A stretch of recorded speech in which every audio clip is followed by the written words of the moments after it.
premier jour de l'an 2021. C'est aussi la journée comprise pour la paix et celle que nous dédions à Marie la Théotokos, Mère de Dieu et Notre-Dame de la paix.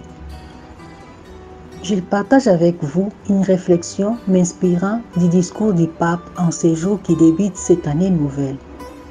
Le pape nous exhorte à la culture du soin comme parcours de la paix, qui, comme Marie, sut dès son oui que notre Dieu aime soigner et prendre soin. Je vous invite donc à réfléchir sur 5 choses que faisait Marie pour soigner sa relation avec Dieu et son prochain.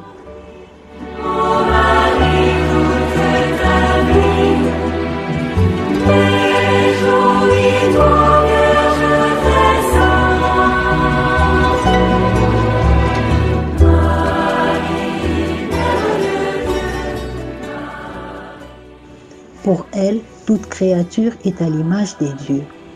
Quand l'ange la visite pour l'annoncer la nouvelle qui va bouleverser sa vie, elle dit oui au projet de Dieu, projet pour toute créature créée à l'image de celui-ci, qui nous inspire que toute créature qui croisera notre chemin en ce 2021 est une bénédiction pour nous. Marie visitait les autres. Quand elle reçoit la nouvelle qu'elle sera mère d'un Dieu, elle court la partager avec sa cousine Élisabeth. Elle reste avec elle et l'aide dans sa vie de future mère. Qu'elle nous apprenne à être des porteuses de bonnes nouvelles pour les autres. Que notre présence soit synonyme de paix, d'amour et de service. Marie prenait soin de sa famille. Rien n'était plus important pour elle comme la famille qu'elle fondait avec Joseph et Jésus. Qu'elle nous apprenne en cette année nouvelle que la famille est la base de tout. Notre monde se construit par nos familles. Que celle-ci soit de lieu où l'on apprend à se respecter, à s'aimer, se pardonner et à construire des relations saines et saintes. Marie priait pour la paix. Elle a vécu comme nous dans un contexte d'insécurité et de pandémie. Elle a su malgré cela construit la paix intérieure. Nous avons un Dieu capable de transformer nos guerres et la pandémie du Covid-19 en une opportunité pour valoriser la vie, l'aimer et la donner pour les autres. Marie louait Dieu pour toute merveille.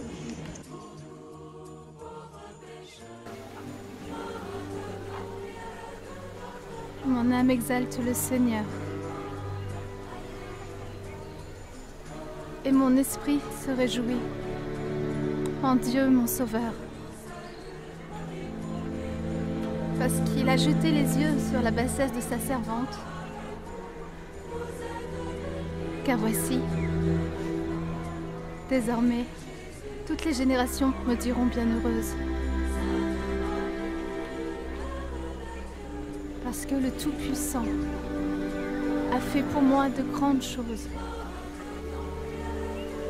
Son nom est saint.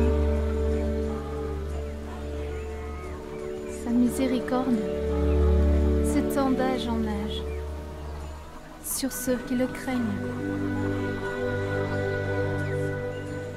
Il a déployé la force de son bras. Il a dispersé ceux qui avaient dans le cœur des pensées orgueilleuses. Il a renversé les puissants de leur trône. Et il a élevé les humbles.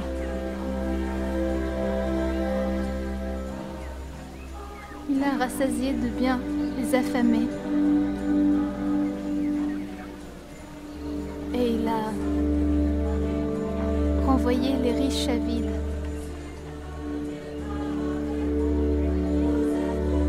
Il a secouru Israël, son serviteur. Et il s'est souvenu de sa miséricorde. Comme il l'avait dit à nos pères, envers Abraham et sa postérité, pour toujours.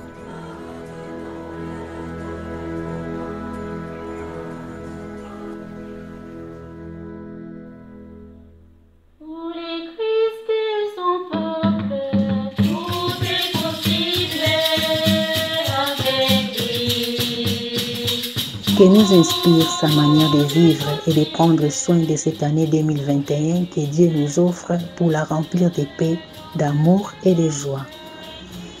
Je termine cette réflexion avec la prière de Saint François d'Assise pour demander la paix. Tu peux la prier avec nous.